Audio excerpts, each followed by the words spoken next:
And that was his film that got the Oscar that you all went through and showed that it was simply not verifiably, factually a documentary. That's right. In fact, it was politically biased, and the way we proved that it was biased is we demonstrated that there were 9 errors so serious that even the British government, which was trying to defend Al Gore, who is one of their climate advisors, would you believe? I mean, it's a real circus, this.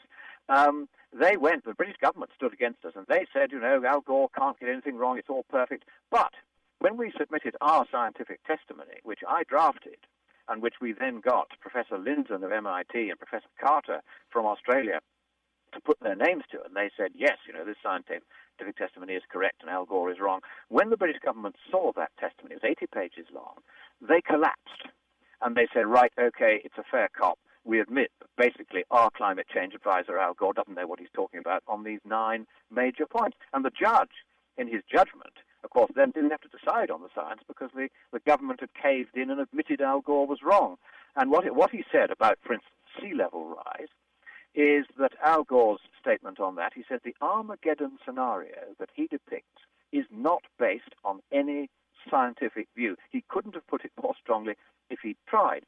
And we know that Al Gore himself, in the very year when he was making this movie full of lies, actually bought in San Francisco a condo in the St. Regis Tower just feet from the allegedly rising ocean at Fisherman's Wharf.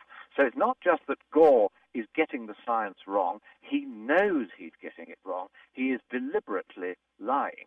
And because he is making money out of this, and making hundreds of millions of dollars out of this, and he'll make hundreds of millions more if this latest cap-and-trade bill that's just re-emerged in the Senate goes anywhere. He'll be one of the richest men ever in the world if that happens. Why does he get a complete pass from the media? I think it's because the media have been taken over by a narrow political faction, again, largely Marxist, though they wouldn't want to call themselves that, and they just won't get into the detail and check that this is wrong. What's going to happen in the end is that there are now several state prosecutors and governors who are becoming very fed up with Al Gore because of the costs that he is going to inflict upon them if this goes any further. And the profits that he's making off of his own scam. Have you got a few more minutes, Lord Monckton? Yes, of course, and the profiteering. Hang on. We're going to talk more about the Al Gore degree being awarded at the University of Tennessee with Lord Christopher Monckton. Also, we'll get a little dose of British politics. What happens next in the chaos of the British Prime Minister's office? We'll talk about that and more with Lord Christopher Monckton as the Steve Gill Show continues in just a moment. Here's Steve Gill. Hey, welcome back in. This is the Steve Gill Show, 800-688-9522, the phone number. You can also send your comments via email, steve@gillreport.com. We're joined on our Newsmakers line today by Lord Christopher Monckton. He is one of those who's been speaking out very eloquently about the scam of global warming. We've got a couple of videos of Lord Monckton dealing and dissecting the global warming scam on our website at gillreport.com. I encourage you to check it out. He has also served in the British government as as UK Prime Minister Margaret Thatcher's policy advisor back in the day, back 1982 to 1986. And we've been watching, obviously, the turmoil in the British elective system as Gordon Brown has hit the exit ramp. You've got a new prime minister coming in who doesn't have a majority to really kind of cobble together a government, having to put together a coalition government.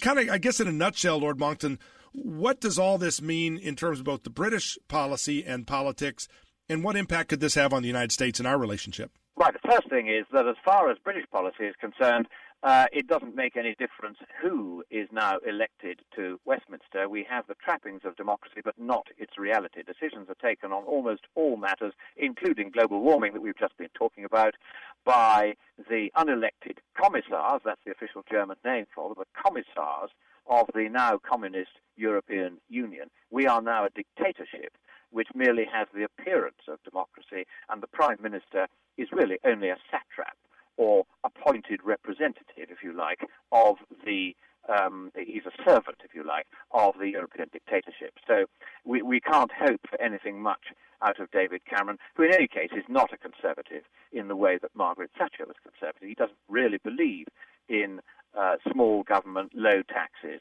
and peace.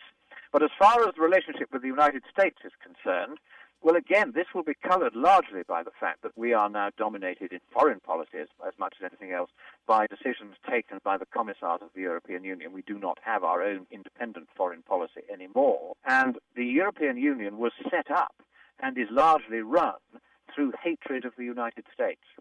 So I'm afraid that because we now have a very weak government which kowtows to this European dictatorship, a coalition divided government, it's not going to be as forthrightly friendly to the United States as the government of Margaret Thatcher was. I mean, what a great alliance that was between Margaret and Ron Reagan, whom I had the pleasure to meet on a couple of occasions. You know, I went to the White House to see him at one point. I mean, these were great men in great place, and they brought communism down in Russia. And that they were real statesmen. Now we have these pygmies on, I'm afraid, both sides of the Atlantic. I hope you forgive me being rude about your president as I am about my own government, but pygmies in comparison with those great men. Lord Monckton, that may be the nicest thing that's been said about him on this show. Real quickly, with about a minute to go, the special relationship that we've enjoyed ever since, well, y'all came over and tried to burn our White House in 1812. Other than that, sorry about that. We've gotten along pretty well since that time. Are the British people concerned that our president seems to be disrespecting this special relationship? I think there's a lot of upset. I mean, we noticed it when he had the bust of Winston Churchill removed from the White House. I mean, that was an entirely gratuitous, impolite gesture, and we thought that indicated that there is, again, this left-wing hatred of the old alliance between Britain and the United States, which has, I think, stood both of us in good stead. I mean, I can tell you how grateful it stood the world in good stead as well. Lord Christopher Monckton, great to have you with us. We'll look forward to talking with you again and getting you back to Tennessee to visit with us again. Keep up the great work, and whenever Al Gore agrees to that debate, I'll be there. I'll be there. God bless you, and God bless America. Thank you. Lord Christopher Monckton with us on the Steve Gill Show. Man, what a delightful guy. A little dose of history to boot.